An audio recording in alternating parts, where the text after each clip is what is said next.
Tamam ben de. Tamam, hoş geldin. Ne dersin? Nasıl ettiğinde? Çok sağ ol. Bugün hazırsan da nerede? Evet. Ha, benim materialım var, dahil olmasın yaz. Hazırıyla senin için lazım. Hazırdır. Buyur eğleş. Sana koyacağım. Buyur eğleş.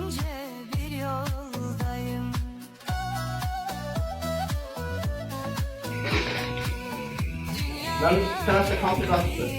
Evet. Hadi sen yaşa. Çok sağ ol. Ben fazla bir tane istedim. Doğa dari. Çok yapma. Güzel. Aha. Tamam, yaklaşabilir.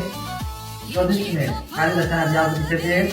Siz de bizim grupa, kamp kursuna yazılmak istiyorsanız, tertip veya önemli şekilde, grup şeklinde kursumuz keçirilir. Yani sizler kursumuza yazılın ve peşəkar şəkildə kompüteri öyrənin. Sizlər tək kurs deyil, şəkil çapı, kserokopya, sənədlərin yazılması çapı xidmətlərdə mövcuddur.